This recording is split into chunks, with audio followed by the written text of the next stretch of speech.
बिस्मिल्लाहिर्रहमानिर्रहीम। अस्सलाम वालेकुम। लाली की रसोई में आप सभी का स्वागत है और मैं हूं परवीन निसा।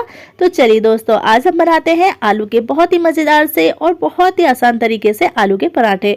तो मैं इसकी कुछ टिप्स आपके लिए शेयर करूंगी जिससे आपके जो पराठे हैं बहुत ही फूले फूले और बहुत ही बढ़िया से बनेंगे, बिल्कुल भी नहीं फटेंगे। तो इसके लिए मैंने यहाँ पर नॉर्मल साइज के 5-6 मैंने आलू उबाल लिए हैं। आलू को हमें बहुत ही अच्छे तरीके से उबाल लेना है, जिससे हम इसे जब फोड़ेंगे ना, इसे इस तरीके से क्रश करेंगे तो इसके अंदर जो है थोड़ी सी भी गुठलियां नहीं रहनी चाहिए।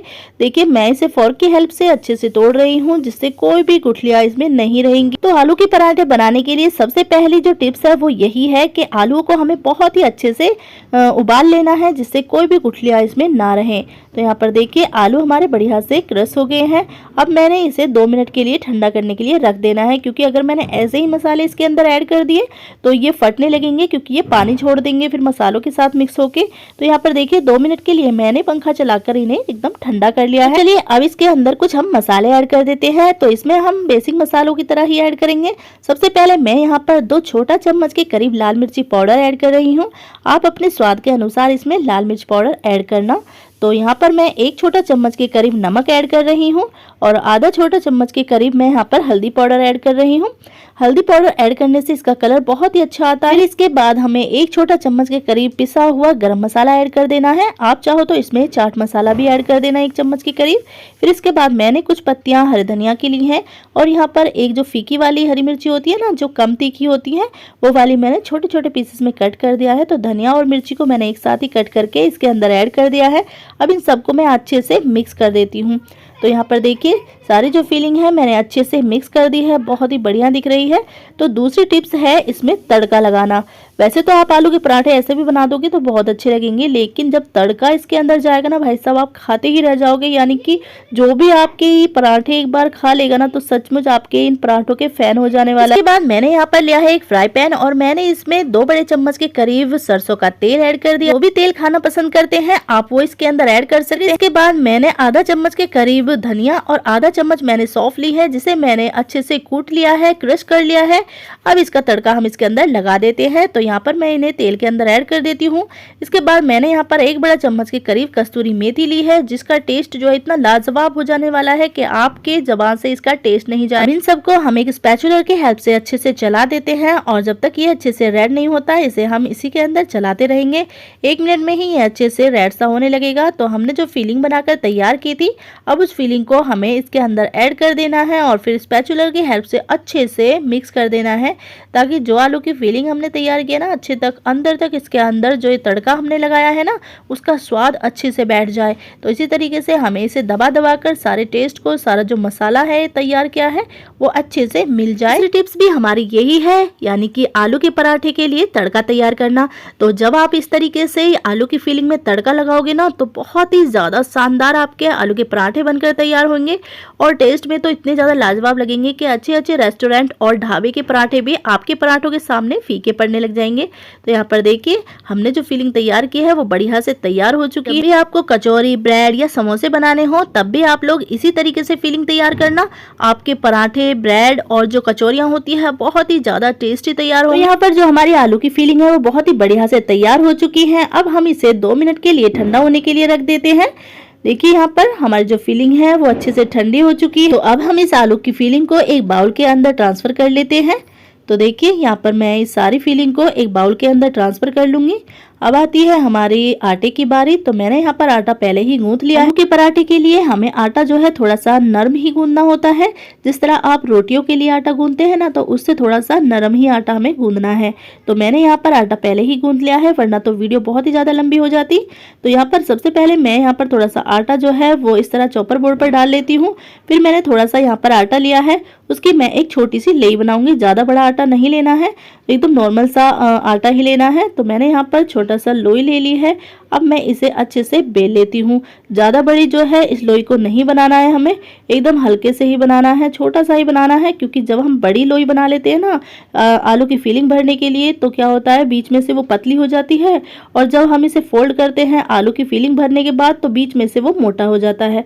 तो इसलिए हमें एकदम से नॉर्मल सा मोटा मोटा ही इसे बेलना होता है। तो यहाँ पर देखिए, मेरी जो लोई है वो थोड़ी सी मोटी ही है।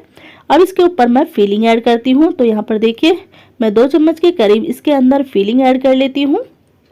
इससे पराठा जो है हमारा बहुत ही मज़ेदार सा बनकर तैयार होगा। तो फिलिंग बनाने के लिए तीसरी टिप्स जो है मेरी ये है कि पराठे के लिए जब मैं लोई बनाती हूँ तो मैं थोड़ा अलग तरीके से बनाती हूँ। बिगिनर है जो भी पहली बार आलू के पराठे बना रहे होंगे तो उन्हें ये मेरा तरीका जो है बहुत ही ज़्यादा पसंद आएगा। तो इस तरीके से आपको इस तरीके से चारों तरफ से इसे चिपका लेना है, इस तरीके से फोल्ड करके, और फिर नीचे वाली जो है 2 उंगलियों को इस तरीके से दबा लेना है, और जो 2 उंगली हमारी ऊपर बचती है ना, तो इस तरीके से पीछे की तरफ इस तरह खींचते रहना है और अंगूठे की हेल्प से इसे नीचे की तरफ से दबा देना है। तो यहाँ पर देखिए हमारी जो लोई है एकदम गोल बनकर तैयार हुई है। यहाँ पर देखिए इतने शानदार तरीके से शायद ही किसी ने आपको लोई बनानी बताई होगी। तो यहाँ पर अब मैं इसमें सूखा आटा लगा लेती हूँ, और आटा लगाने के बाद अब ये चौथी टिप्स हमारी ये है कि जब आलू की फिलिंग भरकर इस लोई में तैयार हो जाए तो एकदम इस पे जो है बेलन नहीं फेरना है, इसे पहले हाथों से थोड़ा सा चपटा बना लेना है, जिससे आलू की फिलिंग जो है चारों तरफ रोटियों पे अंदर तक भर जाए। तो यहाँ पर देखिए अच्छे से जब ये फ्लैट हो गई थी तब मैंने इस पे बेलन चलाना शुरू किया है, वो भी बहुत ही ज़्यादा हल्के हल्के हाथों से, क्योंकि आटा भी हमारा सॉफ्ट है और जो हमने अंदर की फिलिंग बनाई है वो भी एकदम से अच्छी है, क्योंकि उसमें कोई भी गांठ नहीं है आलू की। तो यहाँ पर देखिए जो हमारा पराठा है वो बहुत ही अच्छे से बिल जाएगा, बिल्कुल भी नहीं फटेगा और अच्छे से इक्वल इक्वल बनकर तैयार होगा। तो इस तरीके से फिर धीरे धीरे से हमें बेलन को इसके ऊपर फेरते रहना है। जिधर से आपको थोड़ा मोटा लगे उधर साइड से आप इस तरीके से घुमाते रहना इस बेलन को, और आपका जो पराठा है बहुत ही बढ़िया से बनकर तैयार हो जाएगा। तो यहाँ पर देखिए हमारा जो पराठा है वो बनकर अच्छे से तैयार हो चुका है, किधर से भी नहीं फटा है। तो अब यहाँ पर हम एक तवे को गरम कर लेंगे। तो यहाँ पर देखिए हमारा जो तवा है वो अच्छे से गर्म हो चुका है। अब इसके ऊपर हमने जो पराठा बनाकर तैयार किया है ना उसे डाल देंगे और 1 मिनट के लिए ऐसे ही रहने देंगे। अब जैसे ही नीचे से सिक जाएगा दूसरी तरफ हम इसे पलट लेंगे और दोनों तरफ हम एक एक बार इस तरीके से पलट लेंगे इसे। फिर इसके बाद मैंने यहाँ पर लिया है सरसों का तेल, क्योंकि सरसों के तेल में आलू के पराठे मुझे बहुत ज़्यादा पसंद है, तो मैं इसलिए सरसों का तेल इसके अंदर यूज़ करती हूँ। अगर आप इसमें रिफाइंड ऑयल या फिर आप डालडा घी या फिर देसी घी आप पसंद करते हो तो इससे भी आप इसे बना सकते हैं, बहुत ही ज़्यादा टेस्टी लगेंगे। क्योंकि सबसे ज़्यादा मेन इंपॉर्टेंट बात होती है, एक तो आलू के पराठे हैं फटने नहीं चाहिए और दूसरी बात है फीलिंग का टेस्ट। बस यही चीज़ों पे सबसे ज़्यादा फोकस रखना है। तो यहाँ पर देखिए दोनों तरफ मैंने अच्छे से ऑयल लगा दिया है और हमारा पराठा भी अच्छे से फूल गया है। ये देखिए इसका मतलब ये है कि हमारा जो पराठा है ना अंदर तक जो फीलिंग है वो अच्छे से जा चुकी है कोने कोने तक। तो यहाँ पर देखिए पराठा हमारा अच्छे से फूल चुका है। अब एक स्पैचुला की हेल्प से इसे दबा दबा कर हमें अच्छे से सेक लेना है। तो जब हमारा पराठा अच्छे से सिकने लगे तो हमें जल्दी जल्दी से इस पराठे को बदलते रहना है, जिससे हमारा जो पराठा है ना ऊपर से बहुत ही क्रिस्पी सा हो जाता है, जो खाने में बहुत ही मज़ेदार लगता है। तो मैं इसलिए स्पैचुला की हेल्प से इसे जल्दी जल्दी से पलट कर इसे करारा सा बना लेती हूँ। तो यहाँ पर देखिए हमारा जो पराठा है ना बहुत ही ज़्यादा करारा सा बना है, बहुत ही टेस्टी बना है। इस तरीके से आप लोगों को भी पराठे तैयार करने हैं। तो चलिए दोस्तों चौथी टिप्स मैं बताती हूँ कि कभी कभी कोई कंडीशन ऐसी आ जाती है कि हमारे से कोई भी गलती नहीं होती है, फिर भी हमारे पराठे जो है थोड़े से क्रैक हो जाते हैं, फट जाते हैं। तो इसके लिए भी मैं एक पराठा बनाकर आपको दिखा देती हूँ कि सारा प्रोसेस मैं वैसे ही कर रही हूँ जैसे मैंने अभी पहले पराठे में किया था। तो दूसरे पराठे में भी मैं वही प्रोसेस सेम कर रही हूँ, लेकिन फिर भी जब हमारे से कोई गलती हो जाती है तो पराठा जो है थोड़ा सा क्रैक हो जाता है, फट जाता है। तो मैं इसीलिए इस पराठे को बनाकर आपको दिखाऊंगी। तो ये 5वीं टिप्स हो जाएगी हमारी। तो चलिए मैं इसे इसी तरीके से फिलिंग भर लेती हूँ और इसी तरीके से इसे फोल्ड करूँगी और फिर नीचे से 2 उंगलियों को नीचे की तरफ से लगा लूँगी, जिससे कि ये दब जाएगा नीचे से। तो यहाँ पर देखिए पूरा जो हमारी लेई है वो अच्छे से मैंने बंद कर ली है। तो यहाँ पर 2 उंगलियों को मैंने इस तरीके से टच कर लिया और अंगूठे को।